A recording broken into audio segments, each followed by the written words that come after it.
D'accord? On est après la faute d'Adam et Chava. Après, ils ont été chassés. Et donc, l'histoire du monde commence. Chapitre Dalet. Adam yada et Chava ishto. L'homme a connu sa femme, Chava. Vatahar, et elle est tombée enceinte. Vateled et Caïn, et elle a enfanté Caïn. Le fameux Caïn. Caïn. Vatomer, et elle a dit Kaniti ish et Hashem. J'ai acquis mon mari avec Dieu. Pourquoi elle a appelé Caïn? C'est la Shon Kinyan.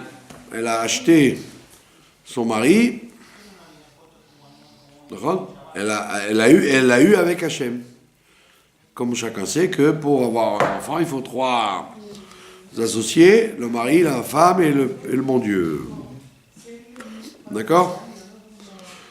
Alors maintenant, Rashi vous amène la Chita, comme quoi elle a eu Caïn et Abel avant d'être chassés du Gan Eden.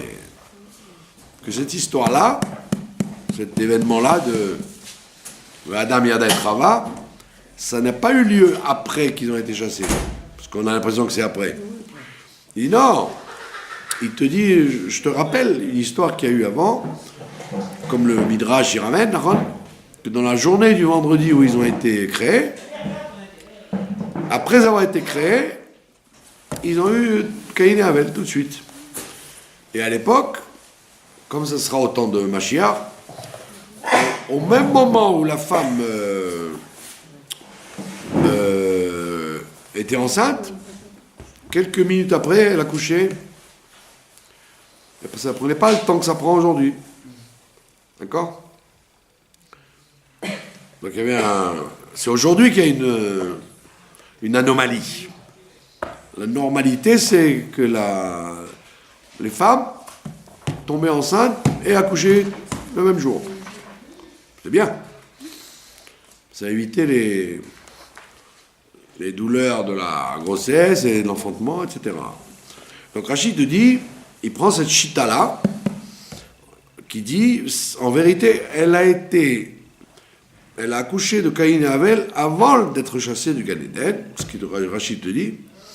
Il y a un autre Midrash qui dit non, il dit que c'est dans le sens historique. Après être partis du Gan Eden, ils sont nés tous les deux. Donc Rachid, lui, il tient pas comme ça, il dit que le vendredi, avant d'être chassé, avant de fauter, Bichlal, donc ça aggrave la situation. Ça veut dire que Caïn, il a tué son frère alors qu'il a été conçu avant la faute. Comme son père et comme sa mère. Alors que si vous dites qu'ils ont été conçus après avoir été chassés, alors vous pouvez comprendre qu'ils avaient le mal en eux. Puisque Adam et Chava ont mangé du fruit, donc génétiquement, Caïn et Abel, ils étaient faits pour fauter. Puisqu'ils avaient le Yetzera.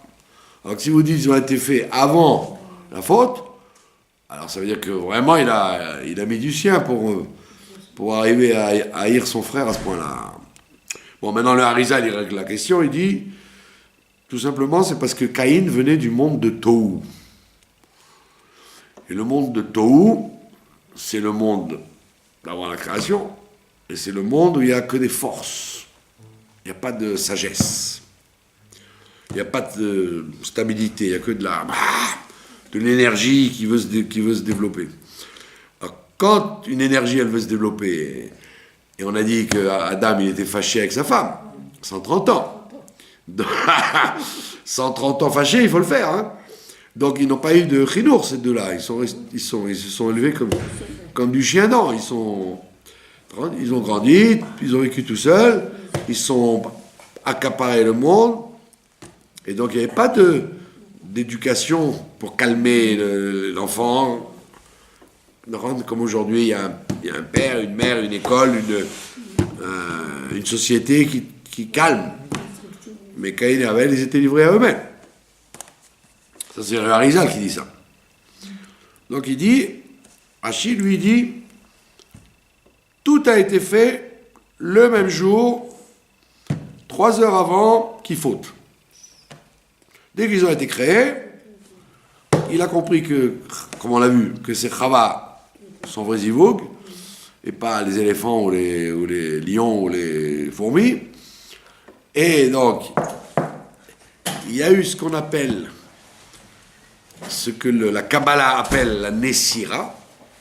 La Nessira, c'est-à-dire que Dieu a scié Adam Arishon en deux, et de dos à dos, ils se sont retrouvés face à face.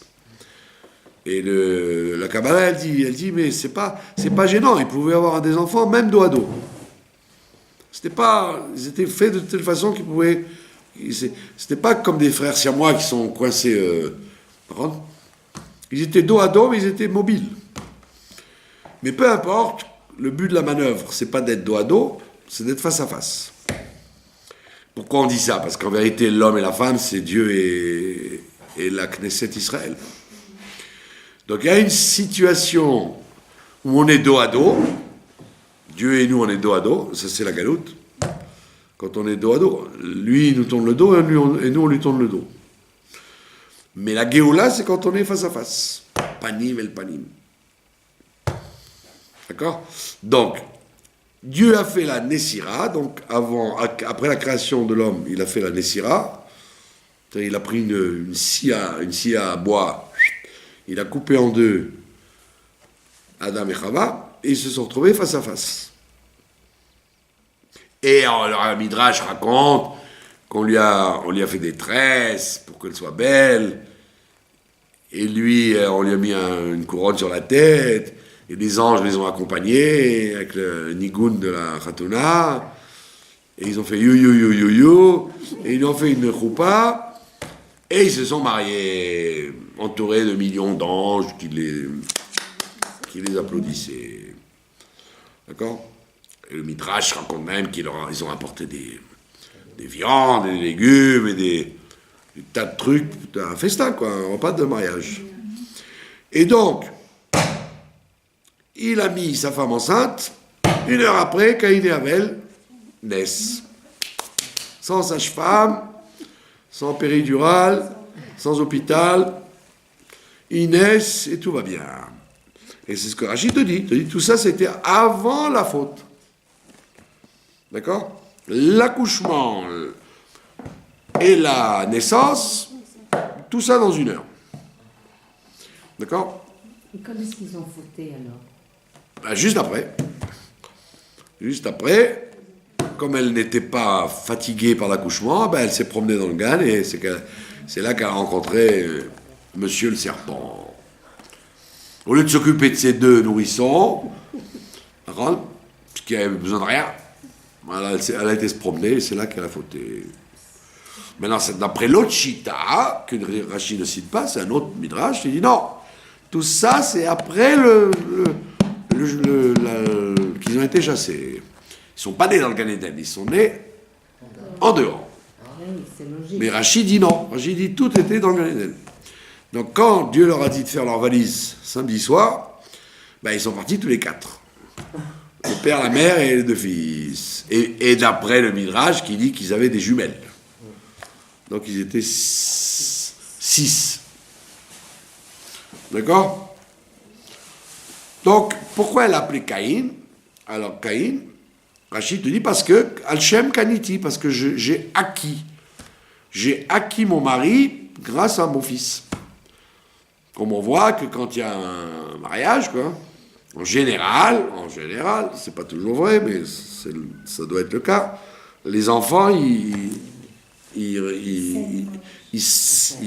comment vous dites? Ils scellent, voilà, ils scellent, exactement. Ils renforcent les liens entre le mari et la femme. Quand il y a du shlomaït. Parce que quand il n'y en a pas, même avec 10 enfants, au contraire, les enfants font de la pagaille. Et là, comme il y avait la paix entre eux, pour l'instant, alors ils ont Elle dit, j'ai acquis mon mari grâce à mon fils. D'accord? Et elle dit, j'ai acquis Ish et Hachem. J'ai acquis Dieu. Il dit, Rachid dit non, avec Dieu. Im Hachem. J'ai acquis cet enfant avec mon mari et Dieu. D'accord? Comme c'est connu, on a dit, il faut 3 associés pour qu'il y ait un enfant. C'est pour ça que la Chassidoute, elle dit, le Koach HaOlada, la faculté d'avoir des enfants, est un miracle.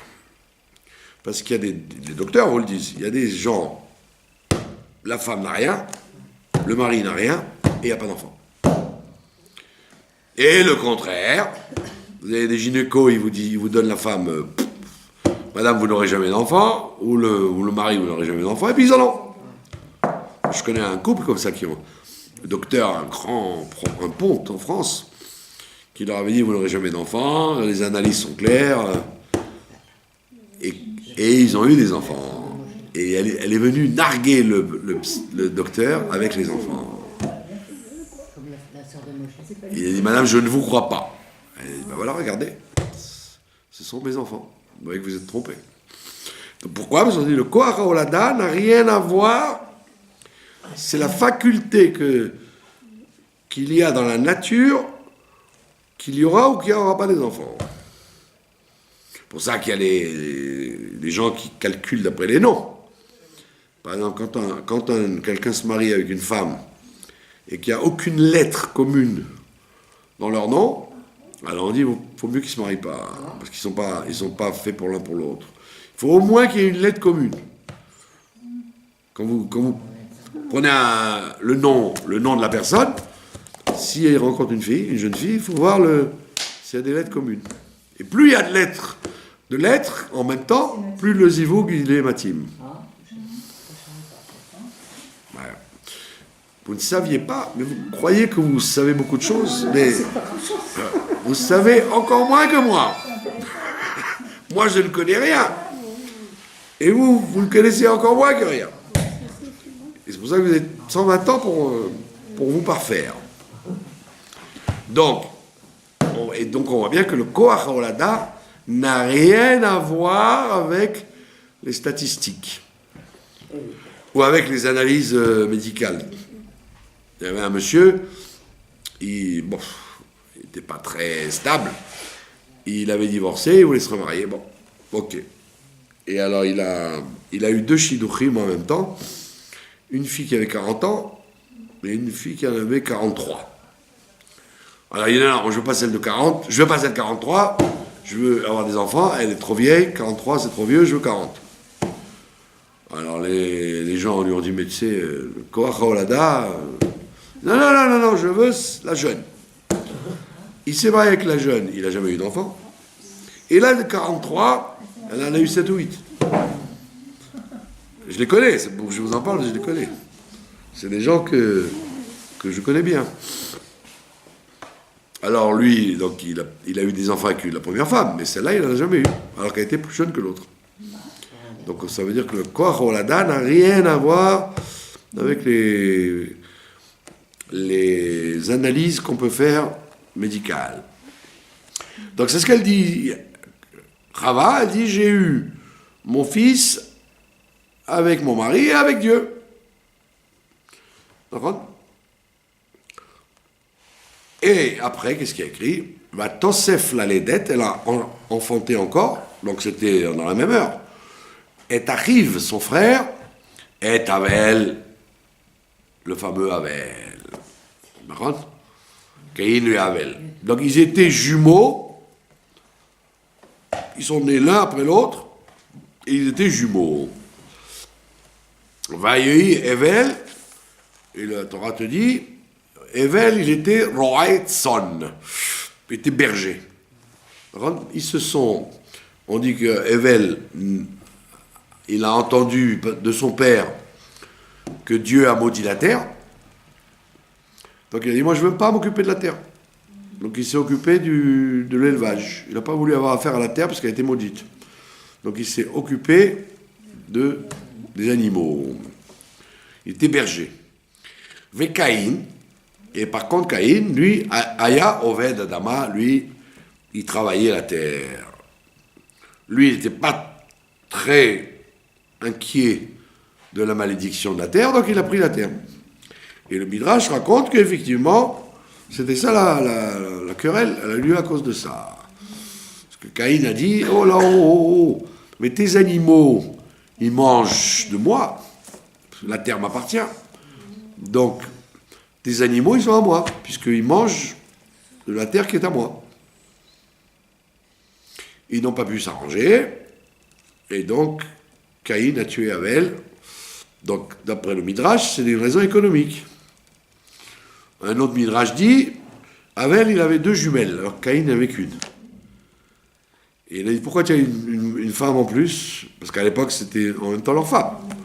Avant l'interdiction des incestes, on ne se mariait qu'avec sa sœur, puisqu'il n'y avait rien d'autre. D'accord? Donc ils se sont mariés entre eux, entre frères et sœurs. D'accord? C'est ce que d'ailleurs Rashi va souligner quand Yaakov descend en Égypte. Il va dire, mais on sait que Yehuda s'est marié avec Tamar, Yosef avec Asnat, Shimon avec Dina. Mais tous les autres, on n'a pas entendu qu'ils sont mariés.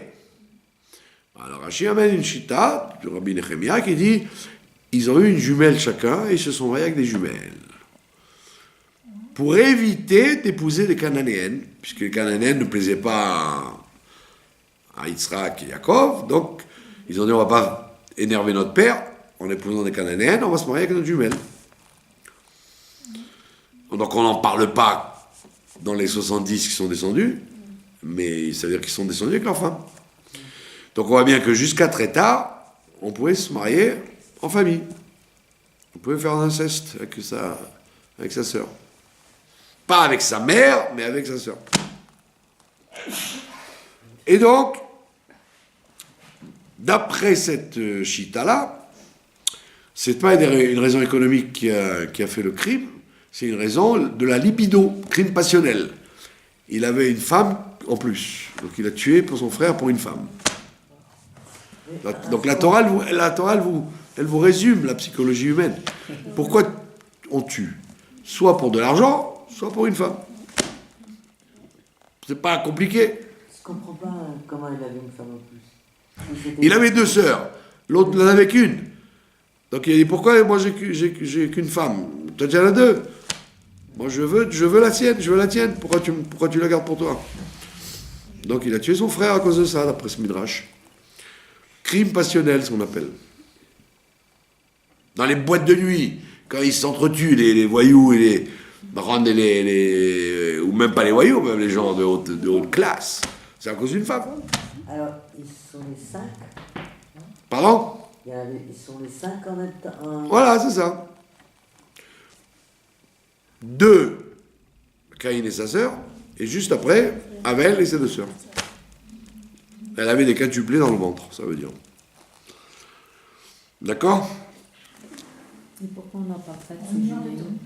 Pardon? Pourquoi on n'en parle pas de ces jumelles? On en parle parce qu'on dit, la Gemara, elle dit le mot et. Et. Quand on rajoute le mot et, c'est pour dire qu'il y a quelque chose avec. Et et, c'était la jumelle qu'ils avaient avec. Ben, sinon, tu aurais dit à l'enfant de 5 ans, il dit à son rébé, mais attends, mais puisqu'Adam, il s'est marié avec Rava, et les autres à qui ils sont mariés avec des serpents, avec quoi? Alors on dit non, ils avaient une sœur. Comme il y a écrit dans le Pasouk, Olam Chesed Ibané. Le monde, il est fait sur le Chesed. Il a été construit sur le Chesed. Bon, dans la parashat qui parle des incestes, qu'on lit à Kippour, il y a écrit, tu n'épouseras pas ta sœur qui Chesed hu. Parce que c'est un Chesed. Alors là-bas, on dit Chesed, c'est pas une gentillesse, c'est une horreur. Une horreur. N'épouse pas ta sœur parce que c'est une horreur. Ça, c'est après la Torah. Mais avant la Torah, Olam Chesed Ibané, le monde a été créé sur cette horreur-là en question, qui était une bonté de Dieu, que le monde puisse se perpétuer. Après, quand ils ont eu le choix, alors ils épousaient des femmes plus lointaines. Les cousines ou les parents éloignés. D'accord? Vous voyez, aujourd'hui en Israël, c'est incroyable ce mélange de races. J'ai vu ce matin comment on appelle ça, une chinoise, je ne sais pas ce qu'elle était, avec une perruque et tout, avec un enfant, qui est marié avec un Israélien. Il y a plein de mariages entre les communautés en ce moment, maintenant. Des Éthiopiens avec des Blancs, des Sri Lankaises avec il y a plein de mélanges. Alors il y a des conversions et il y a des mélanges stables. Ben, vous voyez ça partout, en Amérique, en Europe. Il n'y a pas que. Pardon? C'est fini le temps où les gens se mariaient avec leurs cousines du village. D'accord? Les gens en général, ils vont chercher loin. Voilà. Mais les filles de Lavan, c'était des Cananéennes, non? Les filles de Lavan? Non, c'était des Mésopotamiennes, c'était des Irakiennes. Là-bas, ils habitaient en Irak. Parce qu'ils avaient des meilleures midotes que les Cananéennes. C'est pour ça qu'il a dit, je veux pas que tu épouses. Je veux pas que tu épouses comme ton père m'a épousé à moi, qui n'habitait pas à Canaan. Je veux pas non plus que tu épouses une Cananéenne. Je veux que tu ailles dans la maison de mon père. C'est pour ça qu'il a épousé les nièces, les nièces de Rivka. Voilà. Pasuk Gimel. Vayehi miketz yamim. Voici que miketz yamim. On va comprendre ce que ça veut dire à la fin des jours. Voici qu'à la fin des jours, Vayave Caïn, mi priya adama. Caïn a amené. Vayavo, ça veut dire il est venu. Vayave, il a amené. D'accord? Comme en hébreu moderne. Vayavo, il vient. Vayave, il amène. Il fait venir. Ce qu'on appelle en hébreu un if'il. Il a fait venir. Caïn a fait venir mi priya adama, du fruit de la terre, minchal Hashem, offrande pour Dieu. D'accord? Donc, comme à l'époque il y avait un dévoilement de Dieu tout le temps, donc chacun, comme nous on fait la tfila parce qu'on nous le demande, eux, ils ne faisaient pas la tfila, ils amenaient des offrandes. Donc il a voulu remercier Dieu de la bracha qu'il avait, de tout ce qui poussait, et il a offert une offrande. D'accord?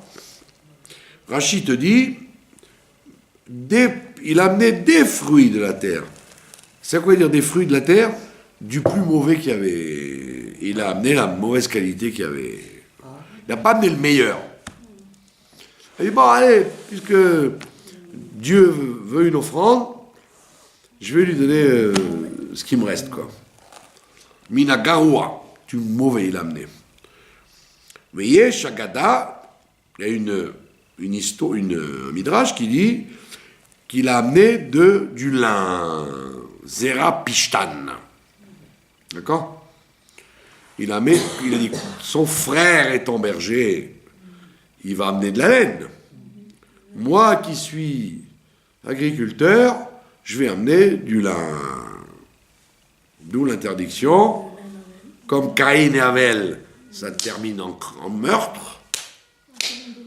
Donc l'interdiction de mélanger le lin et la laine, ce sont deux extrêmes qui ne se rejoignent pas. La laine, c'est blanc, et le lin, c'est rouge. Blanc et rouge. Comme le lait et la viande. Blanc et rouge. Par contre, c'est la fusion. Pourquoi les chrétiens, ils font la croix? Et ils font ça quand ils prient. Pourquoi ils font ça, les chrétiens? Parce qu'ils mélangent les influences. Ils font mélange lin et laine. C'est-à-dire, la Torah te dit, tu ne peux pas faire ça. Dans le Beth Amikdash, on peut faire ça. Dans ce monde-là, tu es obligé le tiferet, l'équilibre, c'est un mélange que Dieu arrive à faire entre la droite et la gauche, le rouge et le noir, le rouge et le blanc, le lait et la viande. C'est des mélanges que seul Dieu peut faire. Mais toi, tu ne peux pas mélanger. D'ailleurs, on voit bien quand on dit des enfants qui se disputent ou des gens qui... On dit c'est comme Bassar Bechalav. Chacun est bon, mais pas ensemble. Il y a des gens comme ça. Il y a des couples comme ça, où il y a des relations comme ça, qui ne peuvent pas avoir lieu. C'est la guerre.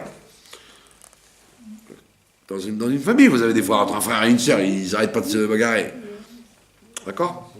Entre des voisins. Donc il y a des relations humaines qui sont tellement contraires que ça ne peut pas se fusionner. Or, le chrétien, qu'est-ce qu'ils disent? Ça y est, c'est la Géoula. Donc nous mélangeons les contraires. Donc la croix. C'est pas par hasard qu'ils ont pris la croix. Et c'est pour ça qu'ils font ça quand ils prient. Vous ne connaissez pas cette histoire du peintre qui a fait une image du rabbi comme ça. Et le rabbi il a dit non, c'est très mauvais ce que vous avez fait. Il dit pourquoi? Parce que j'ai jamais mis les mains comme ça. Un juif il met la main droite sur la main gauche. Mais il ne croise pas les influences. Donc là, Monsieur Caïn a apporté du lin. Et son frère Evel, il a apporté lui aussi des aînés de ces agneaux, et avec la laine qui va avec. Donc on voit que déjà le conflit était inévitable entre lin et laine. Maintenant, mes chers enfants, comme l'histoire se reproduit, Monsieur Moshe Rabbeinu, qu'est-ce qu'il faisait dans la vie? Berger. C'est le Gilgul d'Avel. Et Monsieur Pharaon, il était roi du Pishon, du Nil, c'est-à-dire du lin. Le pays où il y a le lin, c'est l'Égypte. Et donc tous les deux se retrouvent, comme dans les films américains, the remake. Après avoir, première manche, Caïn Abel, deuxième manche, Moshe Pharaon. On va voir si vous allez faire le tikkun. Et effectivement, Moshe, il aurait pu tuer Caïn. Il aurait pu tuer Pharaon. Il aurait pu dire, tiens, comme tu m'as tué dans un autre Gilgul, moi je peux te tuer aussi. Et Moshe, il a réparé, il n'a pas tué Pharaon. Il a dit, fais tchouva. On n'est pas venu sur terre pour éliminer, on est venu pour réparer. Si je te tue, je fais comme Caïn. Je refais la même erreur. Au lieu de m'arranger avec toi, je te tue. Qu'est-ce que c'est tuer? C'est liquider. C'est éviter l'arrangement. Il dit non, je ne veux pas te tuer. Je veux que tu fasses tchouva. Et Pharaon, il a fait tchouva, effectivement, quand il s'est noyé, etc., etc., etc. Ça veut dire qu'il y a quand on rate une affaire, on vous remet dans la même situation. Et c'était très tentant pour Moshe. Parce que Pharaon, il était, comme on dit, à la panime. Il aurait pu dire, tu vas mourir toi aussi. Avec les autres Égyptiens. Et Moshe, il a eu pitié de lui, il a fait qu'il ne meure pas. Ça veut dire quoi? Ça veut dire que l'histoire se reproduit tout le temps. Quand tu ne veux pas, quand on a vu ça déjà l'autre fois, plusieurs fois, tu veux mettre sous le tapis les problèmes, et ben ils remontent à la surface. La portugaise, elle a nettoyé sous le tapis, on te dit, ça sert à rien, il faut faire le nettoyage de Pessah. Tu soulèves le tapis et tu sors la poussière. D'accord? Et c'est ce qui se passe aujourd'hui. Chaque individu, le rabbi dit que maintenant il n'y a plus de problème. Il n'y a plus de pogrom, il n'y a plus de... Le soir de Noël, le soir du réveillon, qu'est-ce qu'ils faisaient les curés? Ils haranguaient les foules pour aller tuer les juifs.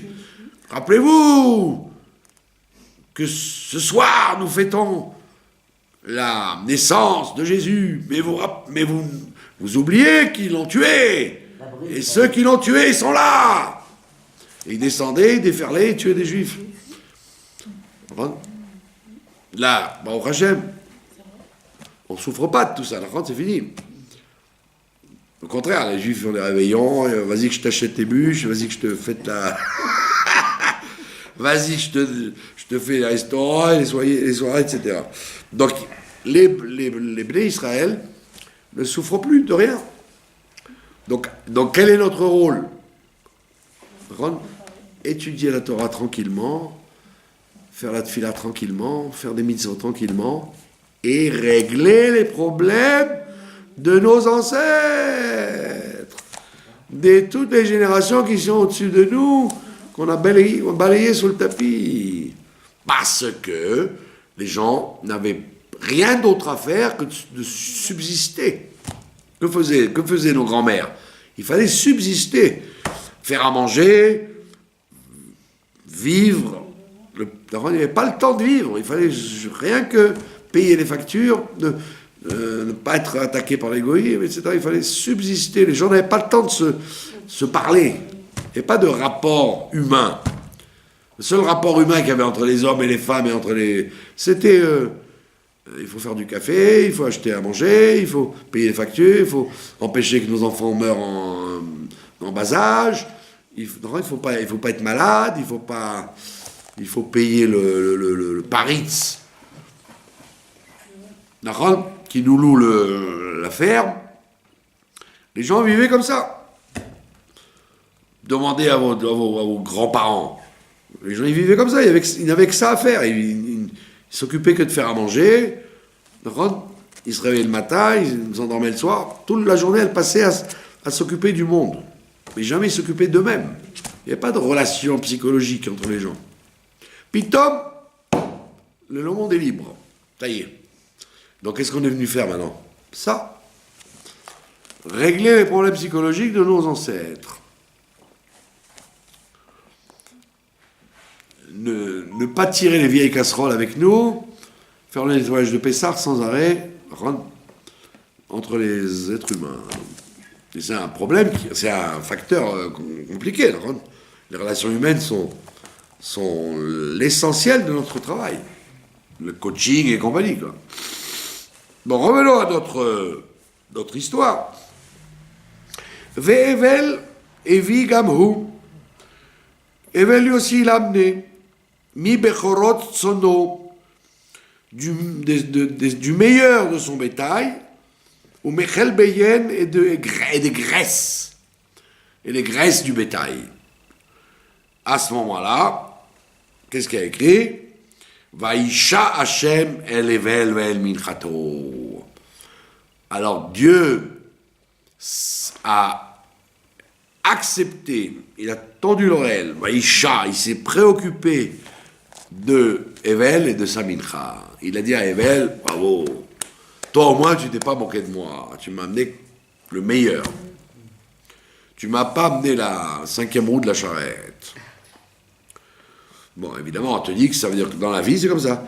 Quand tu te réveilles le matin, la première énergie, tu dois la mettre à la prière. Première force, à l'étude. Le mieux que tu as, de les offrir à Dieu. Pas dire, bon, il me reste 5 shekels, je vais donner à la tzedaka. Non, donne les 5 premiers shekels à la tzedaka, pas les 5 derniers. Ne fais pas comme Caïn, qui se rend Yotse. Allez, je me suis rendu quitte. Dieu, il veut des cadeaux, allez, ouais, je lui donne les invendus du 31 décembre, avant l'inventaire. Non, tu amènes le meilleur à Dieu. D'accord? Le Rambam amène ça dans la halakha. Il dit qu'à la synagogue, il faut offrir les plus belles choses. Pas comme certains font, quand ils ont une nappe déchirée, ils disent, bon, j'ai acheté une neuve pour la maison, je donne la déchirée à la synagogue. Il m'est resté un vieux tchoulint que j'ai pas mangé Shabbat, je vais l'emmener à la synagogue. Alors, les restes d'un kougel de la Brit Mila de mon fils. On dit non, à l'envers, amène le mieux à la synagogue. D'accord? Fais comme Avel, pas comme Caïn. Et donc la preuve, c'est que Vaïcha Hashem, Dieu s'est a tourné, comme il dit Rashi, Vaïfen. Il a tourné sa face vers Evel et son offrande, mais pas vers Caïn. D'accord? Il a été jaloux. Voilà, Ve'el Caïn, Ve'el Minchato Locha. Et Dieu, il a dit, je ne veux pas de ton cadeau, toi Caïn. Alors, c'était comme au moment de, comment on dit ça, du Beth Amikdash. Quand vous aviez un korban, le feu descendait pour qu'on sache s'il était accepté ou pas. Alors, à ce moment-là, pareil. Ils ont compris que Evel a compris que son offrande a été acceptée, et Caïn a compris que son offrande n'a pas été acceptée. Vaïchar le Caïn meod, et Caïn était très en colère. Vaïplou panav, et il a perdu la face. D'accord? Il a perdu la face, c'est-à-dire il a mal pris, quoi. D'accord? Il a dit, bah attends, je comprends pas. Sachakol, je t'ai quand même amené quelque chose. Tu aurais pu me dire, je vais le garder quand même. C'est comme si toi, dans un mariage, tu reçois un très beau cadeau, quelqu'un t'a fait un très beau cadeau, un chandelier en argent pour Shabbat. Puis l'autre, il t'amène un apron, 25 shekels, avec le prix encore dessus, Made in Sin. Qu'est-ce que tu vas dire? Je vous le rends. Tu vas dire, bon, il a fait ce qu'il a pu, ou alors il se moque de moi, mais tant pis, je veux pas il pouvait ne rien amener ou pas venir. Donc c'est ce qu'a dit Caïn. C'est vrai que je t'ai offert, je me suis moqué de toi, mais au moins je t'ai amené quelque chose. Alors tu aurais pu dire, bon, ça, je prends avec plaisir, et ça, sans plaisir. Mais me dire, non, j'en veux pas, il était en colère. D'accord? Il y a plein de gens comme ça. Ils font n'importe quoi. Ils font des tfilotes n'importe comment, des études n'importe comment, la tzedaka n'importe comment, et ils voudraient que vous disiez Kol HaKavod, ah c'est merveilleux ce qu'il avait fait. Alors tu es obligé, des fois ils ne comprennent pas. Si tu lui dis pas Kol HaKavod, il va dire quoi? J'ai emmené les restes du tchoulan que personne ne voulait à la maison, et ils me disent pas, me dit c'est tout ce que vous amenez. C'est pas gentil ça. J'ai quand même amené quelque chose, j'aurais pu le jeter au chat. D'accord? Donc Caïn, il était infantile. Il s'est pas dit bon, attends. Si Dieu est en colère, c'est que c'est pas bien. Donc si c'est pas bien, alors on va changer. Non, il a fait la gueule. Mais il peut la peine. Comme les enfants, d'accord? Tu lui as fait une remarque, il fait la tête. Jusqu'à la fin du repas. Tu la veux celle-là? Donc au lieu de se dire, si le Tout-Puissant, le Saint béni soit-il, n'a pas voulu mon offrande, c'est qu'il y a quelque chose qui ne va pas. Je vais me remettre en cause. Au lieu de ça, il ploupe à l'âme. Il fait la tronche. Il ne s'est pas demandé pourquoi Dieu n'a pas accepté. Je suis propriétaire du monde entier. Donc tu pourrais offrir le meilleur lin qu'il y avait. Tu vas offrir des pommes ou des oranges, quelque chose de beau. Tu as amené ce qui te restait du lin, tu ne sais pas quoi faire avec. D'accord? Comme quand on faisait des fêtes d'enfants dans les écoles. Alors tu allais voir les magasins, ils te donnaient les trucs qu'ils n'arrivaient pas à vendre, ou... Ils te donnaient pas une robe, des belles choses. Ils te donnaient des trucs, hein. Prenez, voilà, j'ai quelques t-shirts que j'ai pas réussi à vendre, vous les offrirez pour la kermesse de fin d'année. Alors d'accord. Mais ça, c'est quand on a tout ce qu'il faut. C'est pas bien ce qu'il a fait Caïn. Et le bon Dieu, il se démonte pas, il s'énerve pas avec lui, il lui dit au contraire, écoute mon fils. Voyez, Hachem el Caïn. Lama haralach, pourquoi tu t'énerves? Mais lama naflou panecha, pourquoi tu fais cette tronche? Alors il lui répond, et il lui continue. Allô, im tetiv set. Allô, ça veut dire, n'est-il pas vrai? Allô, c'est pas qu'il lui a parlé au téléphone. Ça veut dire, allô, n'est-il pas vrai? Oui, vous savez comment on dit allô en japonais? Mouchi mouchi. Mouchi, mouchi. Ils disent pas allô, ils disent mouchi mouchi. Dans toutes les langues, on dit allô. Même les Chinois, ils disent allô. Les Japonais, ils disent mouchi mouchi. J'avais un grand-oncle qui était une lumière. Il travaillait aux centrales atomiques de Dimona. C'était une très grosse tête. Et il a passé 10 ans au Japon. Donc il parlait japonais couramment, etc. Alors quand il venait nous voir, il nous apprenait le japonais. Bon, Bekitsour, il lui a dit allô. Ça veut dire n'est-il pas vrai? Ne sais-tu pas, toi, Caïn? Im tetiv, c'est si tu t'amendes, si tu t'améliores, c'est tu t'élèveras. Tu vas remonter la pente. Il lui apprend qu'on peut toujours faire mieux. Il n'y a pas de situation perdue. Si tu t'améliores, ça va s'élever. Veim lo tetiv, mais si tu veux pas t'améliorer, la petach chata trovetz. Si tu veux pas t'améliorer, la faute est tapis devant ta porte. D'accord? Ça veut dire que ça, c'est ce qu'on dit à tout individu, puisque la Torah ne raconte pas une histoire pour nous faire rêver ou pour nous raconter l'histoire du monde. Elle nous amène des leçons de morale. Quand quelqu'un a fait quelque chose de pas comme il faut, on lui dit ne te désespère pas, ne fais pas cette tête, ne t'énerve pas, change, améliore-toi. Qu'est-ce qu'il y a? Tu as mal fait, fais bien. D'accord? Vous voyez bien dans le chinour, un enfant ou une femme, un homme, vous lui a demandé un truc, il a mal fait. D'accord? Si vous lui dites ah c'est pas ça que je veux, ben il s'énerve. Tu veux pas, ben tant pis. Ben, peu importe si je t'ai mal dit, je t'ai bien dit. Si c'est pas ce que je veux, fais-le bien. Transforme, change, qu'est-ce qu'il y a? Pourquoi dans les laboratoires de voitures ou d'électronique, quand ils font des erreurs, ils ferment le magasin, ils recommencent, jusqu'à ce que ça soit comme il faut. Seulement, comme ils sont payés pour ça, ça ne les dérange pas. Ça peut même durer des années. Alors que quelqu'un rentre, tu as fait une omelette. Au lieu que ce soit une omelette, tu me l'as fait noire. D'accord? Au lieu qu'elle soit baveuse, avec du parmesan dessus, tu m'as fait une omelette noire, qu'on pourrait servir de semelle.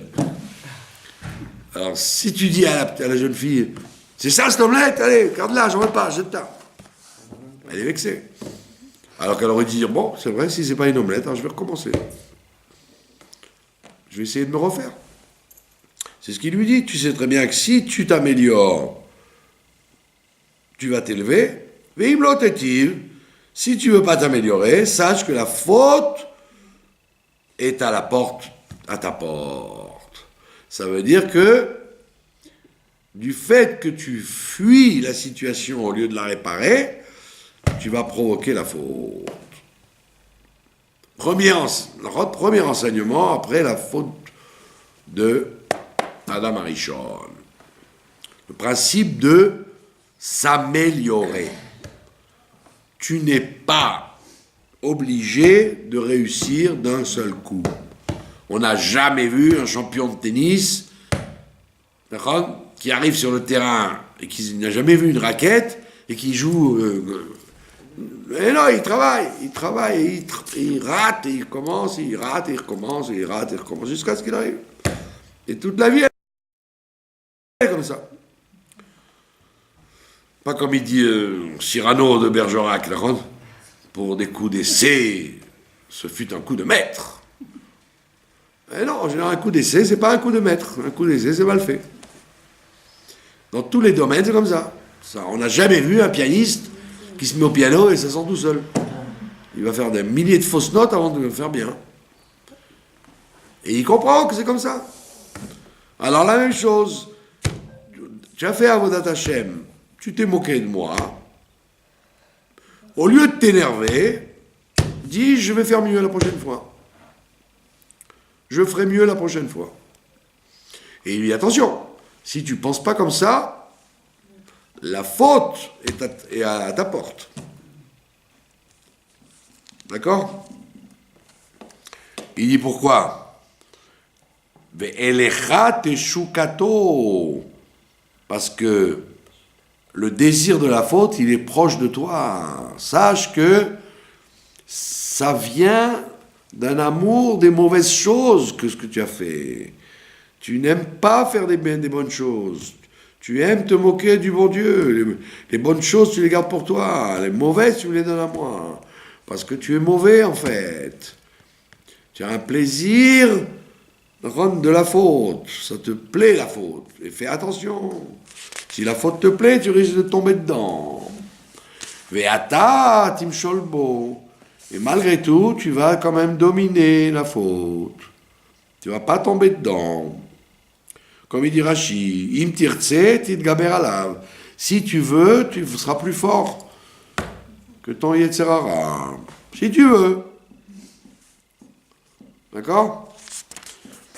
Ne dis pas, puisque je suis pourri, eh ben alors je resterai pourri. Non, si tu es pourri, arrange-toi. Toujours la même chanson, d'accord? Toujours la même rengaine qui revient. Le péché que Chava avait fait, elle ne pouvait plus retourner, elle ne pouvait rien faire. C'était fait. Ah non, c'est ce qu'on a vu l'autre fois. Si Adam Arishon et Chava, ils avaient dit on a fauté, excuse-nous, Dieu leur aurait dit bon, on t'en rend très bien, vous restez au Gan Eden. Mais pas du tout. Lui il dit c'est à cause d'elle, et elle dit c'est à cause du serpent. De mettre la responsabilité sur les autres. À dire, au lieu d'accepter la responsabilité, vous dites, l'un dit c'est ta faute à toi, tu m'as donné une femme. Et l'autre elle dit, c'est pas de ma faute, c'est le serpent. C'est pas moi, c'est ma sœur qui a cassé la machine à vapeur. D'accord? Donc on te dit pas du tout. S'ils avaient fait amende honorable, s'ils avaient reconnu leur erreur, Dieu leur aurait dit, ok, vous restez au Gan Eden, puisque vous avez compris. Ah, vous voulez pas comprendre? Alors allez-vous-en. Vous n'êtes pas fait pour ça. Et la même chose se refait avec Caïn. Caïn, il dit, mais attends, dis-moi toi merci, je t'ai fait un cadeau. Dieu, il lui dit, tu te moques de moi. M'intéresse pas. Alors au lieu de dire, bon, si ça ne t'intéresse pas, alors je vais changer. Je vais faire mieux. D'accord? À qui tu rends service? À moi ou à toi? À toi. Moi, j'ai pas besoin de ton lin. Tout le monde m'appartient. J'ai pas besoin de ton lin, c'est pour toi. Alors, au lieu de dire, bon, puisque Dieu n'est pas content, donc c'est moi qui vais changer. Les gens, ils disent, puisque Dieu n'est pas content, j'arrête. Et quoi, tu arrêtes? Mais à qui tu fais un dommage? Au bon Dieu. Tu lui fais une tova au bon Dieu quand tu manges cachère et tu mets les tefilines et que tu fais Shabbat. C'est à toi que tu rends service. Alors, les gens, ils ont le sentiment qu'ils rendent service à la communauté, ou au rabbin, ou au bon Dieu, ou au rabbi, ou au peuple juif. Ma pitom, c'est à toi que tu rends service. Tu fais la Torah pour toi, tu ne la fais pas pour les autres. D'accord? Tu n'as pas compris. J'ai pas compris, je m'en fiche. Ah ben, tu n'as pas compris, c'est dommage, parce que si tu comprends, tu vas vivre avec. Si tu ne comprends pas, ben, tu vas faire des erreurs dans la vie, c'est dommage. D'accord? Les gens, ils ont une analyse complètement farfelue, qui est de croire qu'ils rendent service à X et Y. D'accord? Quand les gens, le matin, ils arrivent en retard, je leur dis, pourquoi tu arrives en retard? Excusez-moi, je dis, mais non, mais je m'en fiche, tu peux arriver en retard, ça ne me dérange pas, mais c'est pour toi. Il faut être à l'heure pour toi, pas pour moi. Les gens, ils croient qu'ils font des choses bien pour la communauté ou pour... Mais non, tout ce que tu fais, c'est pour ton compte en banque personnel. Après 120 ans, on va te dire, voilà, vous avez fait ça, bravo, vous avez fait ça, c'est pas bien. Donc, qu'est-ce que c'est que cette analyse de dire, les gens ne sont pas contents, mais j'arrête. Mais quel rapport? Ils ne sont pas contents, alors réfléchis, pourquoi on n'est pas content? Peut-être qu'il y a des raisons. Et donc, le monsieur Caïn, Dieu lui fait il lui donne la leçon, il lui dit voilà comment ça marche. sache que tu peux t'arranger, et si tu t'arranges pas, tu risques d'aimer la faute et de la faire. Vayomer Caïn et Lével, à ce moment-là. Donc le temps a passé, on vous raconte ça d'un coup, mais en vérité le temps a passé. Vayomer Caïn et Lével, Caïn a parlé avec Evel, son frère, d'accord. Rachid te dit, Vayomer Caïn, il est rentré avec lui dans une dispute. Nichnas imo bedivre riv ou matzah. Il s'est accroché à lui. C'est pas qu'il a parlé, ça va, tu vas bien, et la femme, les enfants, tu vas bien, tu vas en vacances cette année. Non, pas qu'il a parlé des paroles banales. Il a parlé dans le sens il a provoqué, il l'a cherché, comme il dit Rachid, il est en l'aile, pour chercher un prétexte, les orgos pour le tuer. D'accord? Et Rachid te dit, il y a beaucoup de midrashim sur cette histoire. Et donc, il a parlé avec lui, Vayehi biotam basadeh, et voici que quand ils étaient dans le champ, Vayakom Caïn, Caïn s'est levé, elle élevait la chive vers son frère, Vayar Gehu, et il l'a tué. Le drame a été consommé. Donc vous voyez, la Torah, elle vous dit, tu vois, le monde a commencé, et dès que le monde commence, à chaque étape, ça tombe mal. Il faut le faire, hein. Ça veut dire que la force du mal, elle est plus grande que la force du bien dans le monde. Vous avez deux options, enfin une option, bien ou mal. Qu'est-ce que l'homme choisit à chaque fois? Le mauvais côté. Jusqu'à ce qu'arrive Abraham, où on va changer la donne. L'être humain, il a toujours deux possibilités, il faut toujours qu'il choisisse la mauvaise. Son Yetzer Hara le pousse à choisir la mauvaise. Donc, Monsieur Caïn, c'est la fuite. C'est la fuite. Au lieu de dire, bon, oublions mon frère, oublions le bon Dieu, regardons ce que j'ai fait. C'est pas bien, je vais changer. Pas du tout. C'est pas bien. Eh ben, tu sais quoi? Je vais le tuer à lui. Comme ça va régler le problème, puisqu'il y a celui qui fait bien, il n'est plus là. Donc Dieu, il n'aura pas le choix, il n'y a que moi. C'est-à-dire qu'il a aggravé la situation. Par contre, maintenant, le Midrash, il n'est pas tendre avec Abel. Il dit, vous savez pourquoi Caïn a tué Abel? Parce qu'Abel, il le prenait de loin, de haut.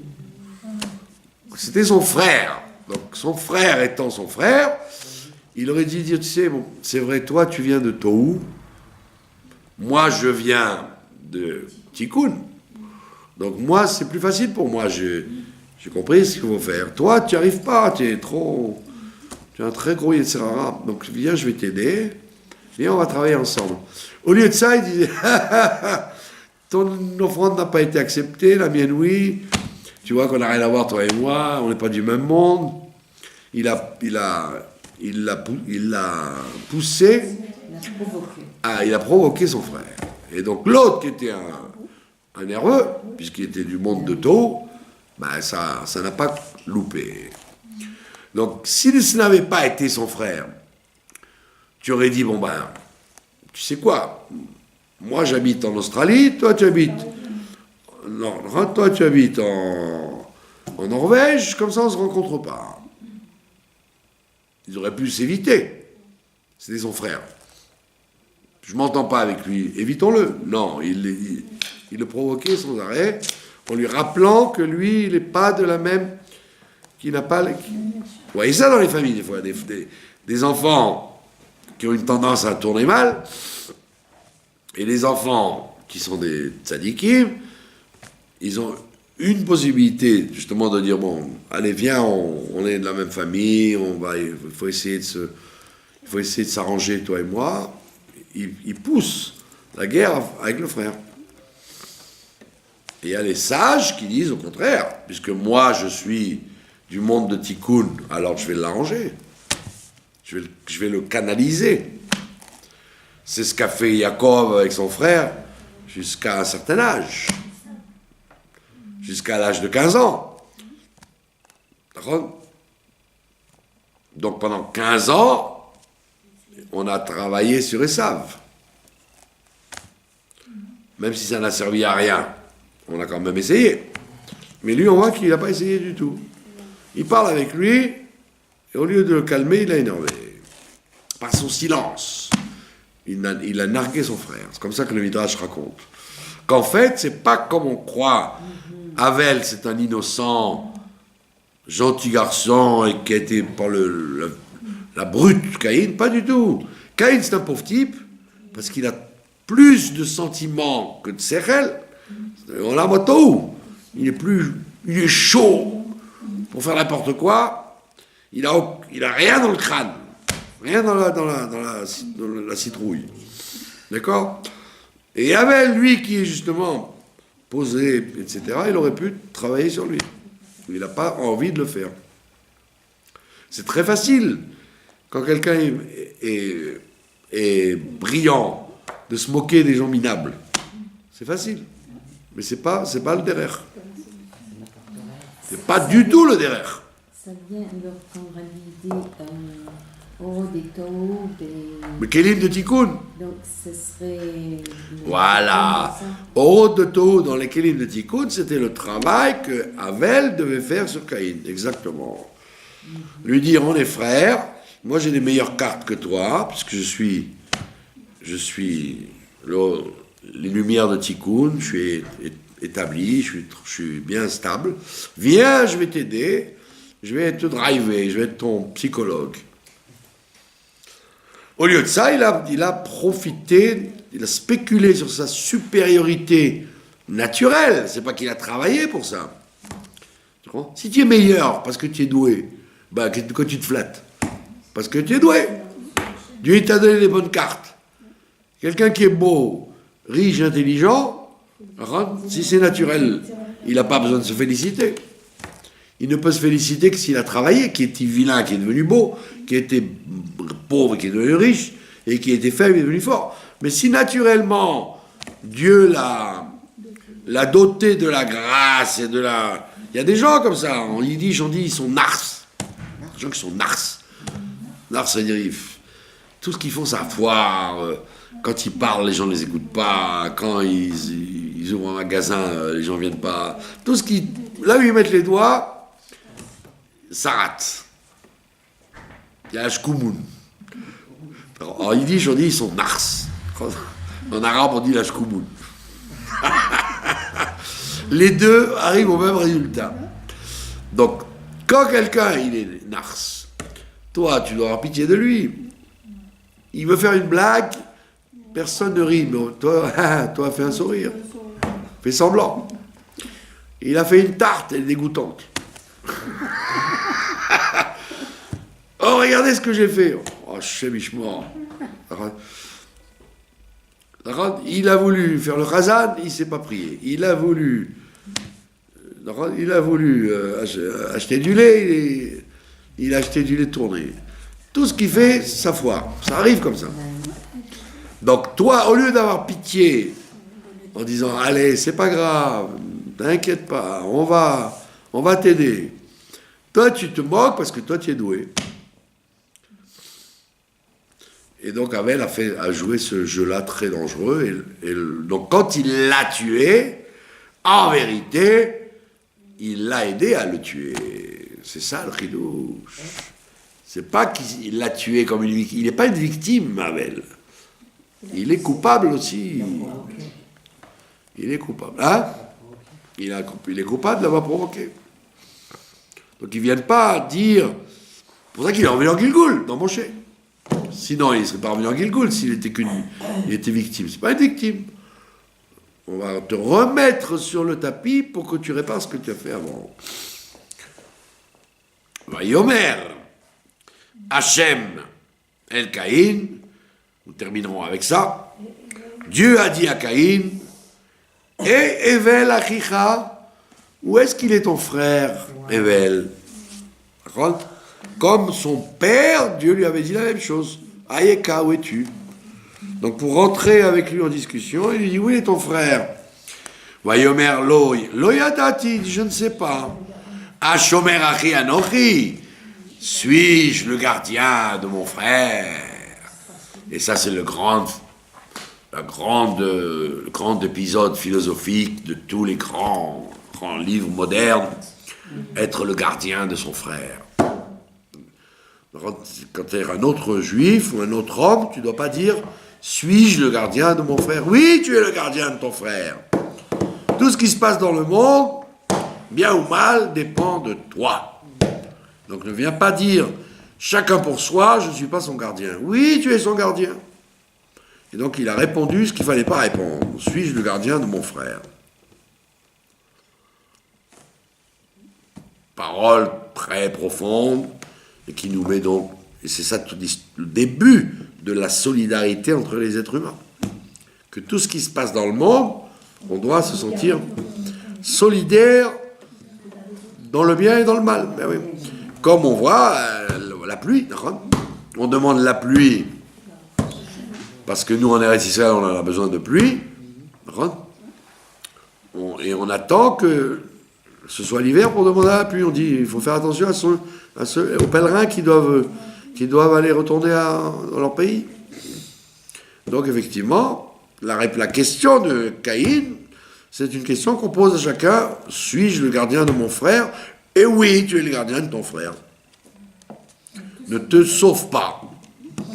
Ne dis pas j'ai rien à faire avec lui, j'ai rien à voir avec lui. Ce n'est pas mon frère.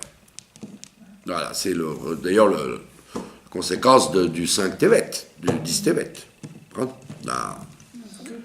La redoute, la fusion entre les Juifs pour empêcher la destruction du temple. Je vous remercie de votre attention. C'est intéressant, non, ce